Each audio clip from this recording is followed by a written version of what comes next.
Selama 30 tahun, ekonomi Indonesia dikuasai 9 naga, yaitu konglomerat keturunan Tionghoa. Total aset mereka 3.500 triliun rupiah atau setara 15% PDB Indonesia. Namun, akhir-akhir ini muncul penantang serius, 9 haji. Taipan muslim dari daerah yang menguasai batu bara, sawit, dan emas, yang gayanya justru anti Jakarta. Mereka nggak pamer di Instagram kayak Crazy Rich, tapi diam-diam kontrol rantai pasukan yang bikin Indonesia jalan. Kesannya ini adalah pertentangan agama atau etnis, tapi ini sebenarnya tren pergeseran kekuatan dari Jakarta ke daerah. Perbedaan gaya berbisnis yang bisa jadi bakal mengubah masa depan ekonomi Indonesia secara total. Hari ini kita bongkar siapa aja yang masuk kedua kelompok ini. Bagaimana strategi bisnis mereka berbeda 180 derajat dan dampak revolusioner yang mereka ciptakan untuk ekonomi politik Indonesia.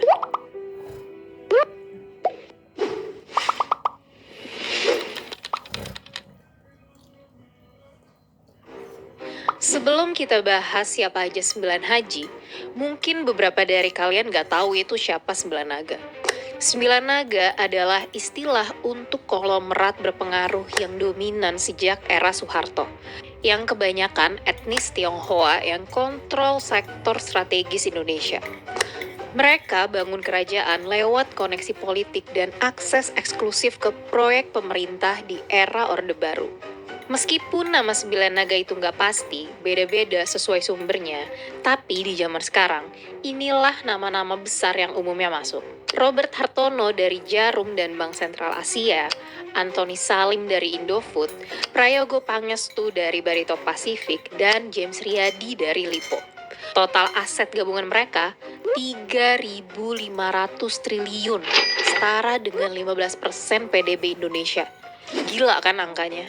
Formula rahasia mereka sederhana tapi efektif. Kontrol seluruh rantai nilai dari hulu ke hilir. Salim Group mulai dari produksi mie instan sampai bank yang kasih kredit buat beli mie-nya. Hartono dari rokok sampai mall tempat kalian beli rokok. Vertical integration tingkat dewa.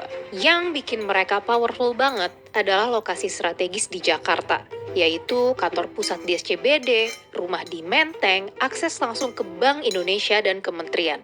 Proximity to power adalah segalanya bagi mereka. Tapi sekarang dominasi mereka mulai goyah.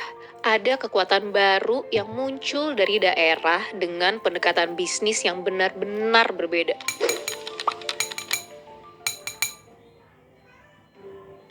9 haji adalah istilah untuk kelompok pengusaha muslim berpengaruh dari daerah yang menguasai sumber daya alam, seperti batu bara, sawit, dan tambang. Mereka disebut-sebut bakal geser dominasi 9 naga yang udah puluhan tahun mendominasi ekonomi Indonesia. Oke, siapa sajakah 9 haji ini? Ayo kita bahas satu persatu. Pertama, Haji Isam, si mantan sopir truk dari Bone yang jadi raja batu bara Kalimantan Selatan. Pendapatan John Lynn Group-nya 50 triliun per tahun. Rumah 20 hektar dan jet pribadi. Ini baru the real perintis. Tidur paling malam, bangun paling pagi. Kedua, Haji Kala, dari dinasti otomotif Sulawesi yang kontrol distribusi Toyota dan Kia se-Indonesia Timur. Bisnis mereka udah jalan dari tahun 1952. Anaknya, Yusuf Kala, merupakan mantan Wapres Indonesia. Hal ini membuatnya jadi haji dengan jaringan politik paling kuat di antara 9 haji. Ketiga, Haji Aksa dari Bosowa Group. Kisahnya epik banget. Dulu jual es balok dan kurma. Sekarang jadi raja semen Sulawesi. Pabrik Bosowa di Maros sudah mensuplai semen untuk infrastruktur Makassar sampai Jabodetabek. Keempat, Haji Rashid. Crazy Rich Kalteng dengan 115.000 hektar sawit dan jadi perkebunan terbesar di Indonesia. Pernah masuk Forbes 2018 dengan kekayaan 600 juta dolar. Tapi dia juga paling kontroversial karena dituduh perusak Taman Nasional Tanjung Puting. Kelima, Haji Leman, legenda bisnis Kalsel yang mulai bisnisnya dari angkutan sungai pada 1966. Hasnur Group miliknya sekarang sudah lintas sektor, batubara, perkebunan, pelayaran, bahkan klub Barito Putra. Keenam, Haji Ijai, pemilik perusahaan Batu Gunung Mulia yang produksi 2 juta ton batu bara per bulan. Gaya hidup paling mewah dengan koleksi Ferrari sampai rumah dengan landasan helikopter pribadi. Ini yang ngebikin dia dijuluki Crazy Rich Tapin. Ketujuh, Haji Anif dari Alam Group, raja sawit Sumut yang bertahan dari krisis 2008 dengan melebarkan usahanya ke properti mewah Cemara Asri Medan. Dia membangun perkebunan sawitnya dari 1.500 hektar jadi 30.000 hektar. Wow. Persisten banget. Kedelapan, Haji Robert dari Nusa Halmahera Minerals, penakluk tambang emas Gosowong di Malut setelah akuisisi dari perusahaan Australia. Komitmen dan tanggung jawab sosial untuk mengembalikan tambang emas ke tangan Indonesia patut diacungin jempol.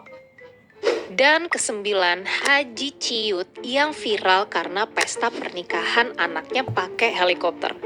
Bisnis batu bara, minyak, dan properti dengan gaya hidup paling glamor. Mereka ini bukan cuman pengusaha biasa, tetapi adalah game changer yang mengubah peta kekuatan ekonomi Indonesia dari daerah.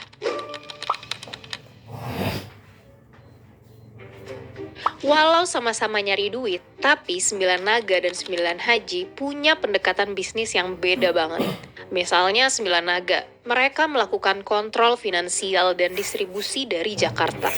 Fokus ke pasar domestik dengan margin tipis tapi volume besar, yaitu jual ke 270 juta konsumen Indonesia. Mereka menguasai bank, retail, dan manufaktur konsumen. Kalau 9 haji, mereka kontrol sumber daya langsung dari daerah. Mereka kuasai hulu seperti tambang batu bara, perkebunan sawit, semen, dan emas.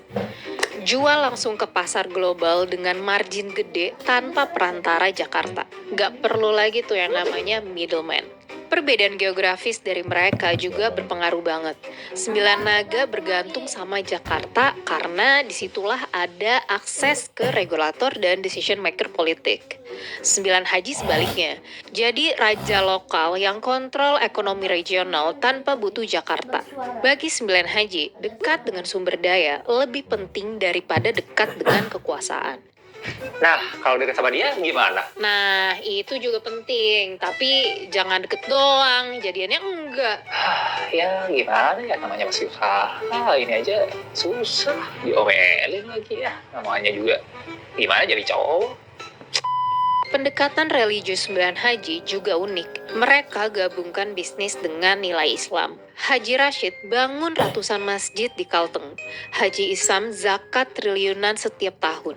Haji Aksa biayai sekolah gratis. Social capital jadi bisnis capital karena masyarakat lokal dukung bisnis mereka karena merasa diuntungkan. Tapi 9 haji nggak sepenuhnya orang-orang baik juga. Industri sawit dan tambang yang dimiliki para 9 haji seringkali dituding menghancurkan lingkungan dan eksploitasi tenaga kerja. Ini mungkin lebih ironis karena embel-embel 9 haji yang kesannya religius tapi kepentingan bisnis kadang jadi lebih penting. Terus dari gaya hidup mereka pun seringkali jadi sorotan. Haji Ciut pernah viral menikahkan anak pakai helikopter. Haji Ijai pernah jadi sorotan juga gara-gara koleksi Ferrari dan rumah dengan landasan helikopter. Pamer kemewah-mewahan inilah yang bisa dibilang bertentangan dari nilai kesederhanaan Islam. Tapi bagi beberapa masyarakat, ini nggak masalah. Karena kontribusi sosial para haji ke daerah lokal mereka.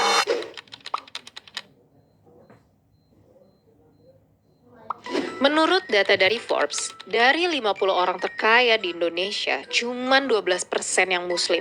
Padahal 87% penduduk beragama Islam. Banyak yang bilang, kalau mulai naiknya 9 haji, setidaknya menyeimbangkan dominasi kekayaan Indonesia ke banyak etnis. Nggak terkonsentrasi ke 3% etnis Tionghoa aja. Dan fenomena ini emang fakta dan nggak cuman terjadi di Indonesia aja guys. Di Malaysia juga sama, 9 dari 10 orang terkaya juga etnis Tionghoa. Padahal 60% penduduk Malaysia itu Melayu Muslim. Tapi poinnya bukan etnisnya ya. Karena terlepas mau kalian naga atau haji, mayoritas atau minoritas, cowok atau cewek, berpangkat atau enggak, negara harus bisa jadi tempat bagi siapapun untuk jadi perintis tanpa ada diskriminasi. Soalnya paling seru itu hidup sebagai perintis. Gak ada yang nunjukin arah, gak ada... Malah cosplay. Sorry, ke bawah suasana. Yang paling menarik dari fenomena 9 haji ini adalah perubahan gaya ekonomi politik Indonesia. Hadirnya 9 haji bisa dibilang ngedorong kekuatan ekonomi tidak lagi terpusat di Jakarta, tapi tersebar ke daerah kaya sumber daya. Ini ciptakan multipolar ekonomi yang lebih seimbang dan kurangi ketergantungan pada satu pusat kekuasaan. Bayangkan dampaknya. Kalau dulu, semua keputusan ekonomi penting harus lewat Jakarta. Sekarang ada pusat-pusat kekuatan alternatif di Kalimantan, Sulawesi, dan Sumatera. Distribusi kekuasaan ini bikin ekonomi Indonesia lebih resilient dan sustainable di masa krisis. Meskipun jeleknya dibandingkan 9 naga, 9 haji ini industrinya kebanyakan industri-industri ekstraktif, bukan industri yang lebih inovatif. Tapi pertanyaan besarnya adalah, apakah 9 haji akan benar-benar menggeser dominasi 9 naga? Atau justru 9 naga dan 9 haji bakal bergabung jadi oligarki baru yang lebih besar? Sejarah akan menjawabnya. See you on the next video.